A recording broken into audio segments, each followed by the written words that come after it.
आप को सशक्त बनाता हुआ, और कैसे आप समझे कि रेवेन्यू जनरेट होगा, और ये जब आर्थिक विकास स्वदेशीकरण के लिहाज से होगा तो ये जो पैसा सरकार के पास पहुंचेगा, राज्य सरकार के पास, तो वो कई अन्य लोकहित, जनहित से जुड़ी हुई जो योजनाएं जो उस राज्य को और आगे ले जा सकती हैं, उस पर इनका इस्तेमाल किया जाएगा।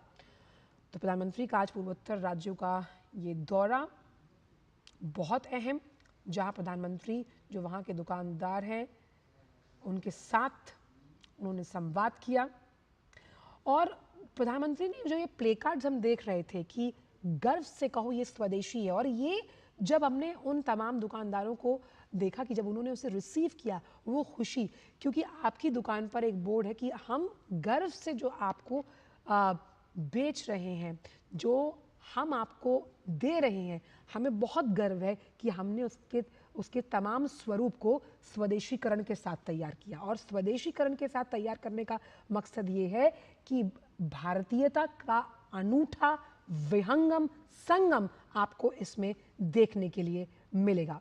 और ये जो जीएसटी का बचत उत्सव है, ये अपने आप में सोने पे सुहागा, क्योंकि इन तमाम सामानों पर अब आपको पैसे भी कम अदा करने होंगे। और यही प्रधानमंत्री का दिवाली बोनांजा था, जो नेक्स्ट जनरेशन के रिफॉर्म्स के लिहाज से दिया गया। आर्थिक अध्याय में एक नया चैप्टर जुड़ता हुआ, जो प्रगतिवादी सूचक है भारतीय आर्थिक व्यवस्था का, उस भारतीय आर्थिक व्यवस्था का जो पूरे विश्व में, अगर हम तमाम अर्थव्यवस्थाओं से तुलना करें, तो the bright spot in comparison with other world economies. इसीलिए जो हमने देखा, कई राष्ट्राध्यक्ष भारत के दौरे पर आते हैं, वो कहते हैं कि भारत एक उभरता हुआ और बाजार, और हम भारत के साथ व्यापार करने के लिए इच्छुक हैं। हम चाहे पब्लिक प्राइवेट पार्टनरशिप की बात करते हैं, business to business, venture capitalism की हम बात करते हैं, और ये दर्शाता है, क्या दर्शाता है? दर्शाता है ये कि जो तमाम नीतियां सरकार ने अपनी स्ट्रॉन्ग पॉलिटिकल विल से पूरी की, जो इच्छा शक्ति है, राजनीतिक इच्छा शक्ति कैसे पूरी, वो पूरी हुई 140 करोड़ हिंदुस्तानियों के विश्वास से, जो वो प्रधानमंत्री पर करते हैं। देखिए, प्रधानमंत्री यहाँ पर उनसे संवाद करते हुए नजर आ रहे हैं, और स्वदेशीकरण कैसे किसी भी राज्य की आर्थिक तदबीर और तस्वीर को बदल सकता है, ये संवाद में प्रधानमंत्री उनके साथ उनके अनुभवों को उन्होंने सुना, और फिर अपने ऊर्जा का मंत्र देते हुए यहाँ पर नजर आ रहे हैं। और हो भी क्यों ना, क्योंकि अगर आपको अपने ही राज्य में स्वदेशीकरण की वजह से आपके बिजनेस में बढ़ोतरी हो रही है, आप खुद तो आर्थिक तौर पर सशक्त कर ही रहे हैं, लेकिन परोक्ष रूप से आप आर्थिक योगदान दे रहे हैं राज्य की जो आर्थिक संरचना है उसमें। इससे बड़ा और हो क्या सकता है? आपको पलायन करने की जरूरत नहीं, आपको कहीं बाहर जाने की जरूरत नहीं, आप खुद में ही सक्षम हैं। और ये सक्षमता, ये दक्षता आप में आई कैसे?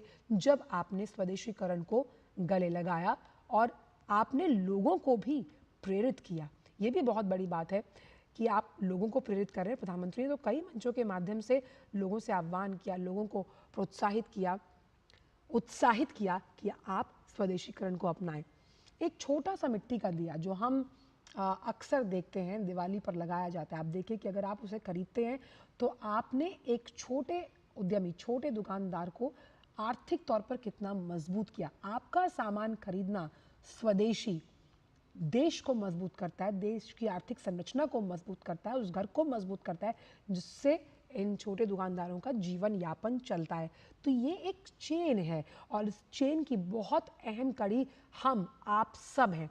और जब इसे हम जन आंदोलन बनाएंगे, जन भागीदारी के साथ, तो आप देखिए जिस आत्मनिर्भरता को, जिस सेल्फ रिलायंट इंडिया की प्रधानमंत्री लगातार बात करते हैं, वो संकल्प से सिद्धि और उन तमाम लक्ष्य और उद्देश्यों को हासिल करने में हमारा भी योगदान रहेगा। जीएसटी बचत का ये उत्सव, जिसमें हमने देखा कि कई सामानों पर सिर्फ 2 ही टैक्स स्लैब हैं, और ये दिखाता है, ये दर्शाता है प्रधानमंत्री की उस दूरदर्शी सोच को, ये सोच जो आपको आर्थिक तौर पर स्वतंत्र बनाती है, आर्थिक तौर पर मजबूत बनाती है। तो आप देख सकते हैं प्रधानमंत्री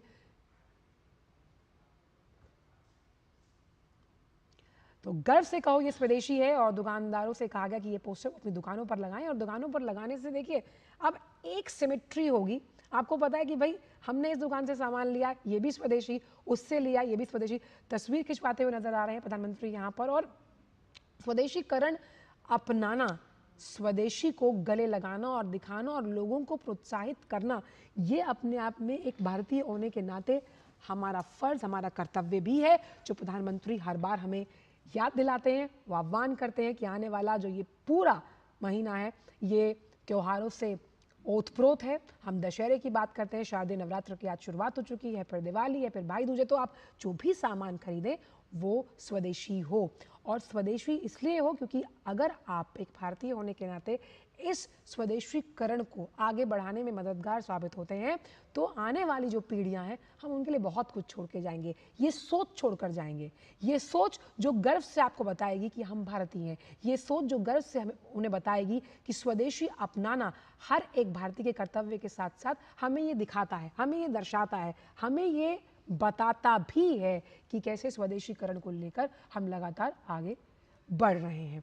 और इसमें सबसे एक और बड़ी बात मैं आपको बताऊं कि जब हम क्योंकि त्योहारों का मौसम होता है, लगातार लोग आपके घर भी आते हैं, बड़ी खुशी होती है कि जब आप जो आपके घर में कुछ उत्पाद हैं, गर्व के साथ सीना ठोक कर कहते हैं कि ये भारत में बना हुआ उत्पाद है। और ये पैराडाइम शिफ्ट, ये प्रगतिवादक जो हम सूचक मानते हैं सकारात्मकता का, आप समझिए ये बहुत बड़ा पैराडाइम शिफ्ट होगा हमारी आने वाली जनरेशन के लिए, जहाँ पर वो चाहे घर के साजो सामान की हम बात करते हैं, हम बात करते हैं लोगों को उपहार देने की।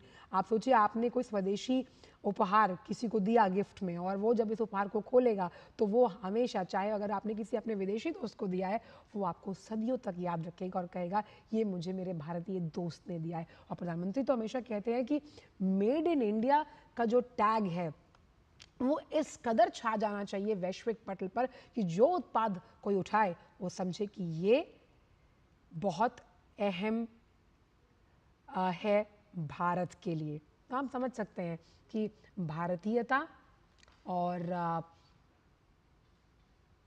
अभिव्यक्ति का संचार यहाँ होता हुआ हम देख रहे हैं कि स्वदेशीकरण को धुरी बताते हुए भारत की आर्थिक संरचना को मजबूत करने के लिहाज से प्रधानमंत्री ने इसका आह्वान किया। और इससे हम कहें सुलभ मौका क्या ही होता जब शारदीय नवरात्र से शुरुआत हुई है। और हम जानते हैं कि कुछ भी नया खरीदना आज शुभ माना जाता है, और ऐसे में आप जो भी नया खरीदें किसी को उपहार स्वरूप देने के लिए, अपने घर के लिए, तो स्वदेशीकरण का उस पर टैग ज़रूर हो। तो अगर अब आप सामान लेने जाते हैं और अगर प्ले कार्ड लगा हुआ है कि भाई यहाँ सब कुछ स्वदेशी है, तो आंख बंद करके आप उपभोक्ता के तौर पर सामान लीजिएगा, क्योंकि ये भारत में बना हुआ सामान है, भारत में बनी हुई इस्तेमाल करने की चीज़ें हैं। और क्योंकि भारत में अलग अलग तरह के जो राज्य हैं, वो कहते हैं ना कि कोस कोस पर बदले पानी, 4 कोस पर बानी। यानी 1 आप किलोमीटर जाएंगे तो पानी का स्वाद बदल जाएगा, 4 किलोमीटर आगे जाएंगे तो आपको भाषा के अलग स्वाद चखने को मिलेंगे। तो समझिए इतने सारे राज्य हैं, मैंने जिनका नाम लिया, हिमाचल है, अरुणाचल की हमने बात की, हिंदुस्तान का दिल मध्य प्रदेश, उत्तर प्रदेश, गुजरात, राजस्थान, उन संस्कृतियों को स्वदेशीकरण का जो तड़का लगता है, और उस स्वदेशीकरण के तड़का लगने से वो तमाम उत्पाद जब वैश्विक पटल पर बिकते हैं या फिर घरेलू मोर्चे को स्ट्रॉन्ग करते हैं, तो आप समझिए कि हमारे आर्थिक संरचना को कितनी मजबूती मिलती है। अलग अलग राज्य हैं, अलग अलग राज्यों में उनकी जो प्रमुख उत्पाद हैं जो सिर्फ वहीं बनाए जाते हैं, अगर उनके प्रोडक्शन को और बढ़ाया जाएगा तो आप देखिए नौकरियों के मौके सृजित होंगे। कई ऐसे युवा हैं जो एंटरप्रेन्योरशिप कि इस आइडिया को क्वाइन करते हुए नजर आएंगे। स्टार्टअप्स की हम बात करें, देखिए छोटा उद्यम, छोटा स्टार्टअप, और स्टार्टअप का मतलब ये है कि हम नौकरी देंगे। हम प्रधानमंत्री पहुंच चुके हैं इस वक्त। आइए बहुत ही जोरदार तालियों के साथ माननीय प्रधानमंत्री महोदय जी का सूरज के पहले किरण की पावन भूमि अरुणाचल प्रदेश में स्वागत करें, अभिनंदन करें। तालियों की गूंज में कोई कमी नहीं होनी चाहिए। देवीय सज्जनों, बहुत ही जोरदार तालियां माननीय प्रधानमंत्री महोदय जी के लिए। उपस्थित तमाम लोगों का अभिवादन स्वीकार करते हुए ढेरों आशीष तथा अनेकों सौगातों के साथ माननीय प्रधानमंत्री महोदय जी अरुणाचल प्रदेश की राजधानी ईटानगर में हमारे बीच इस भव्य मंच पर विराजमान। सभी आदरणीय जनों से निवेदन, कृपया अपना आसन ग्रहण करें।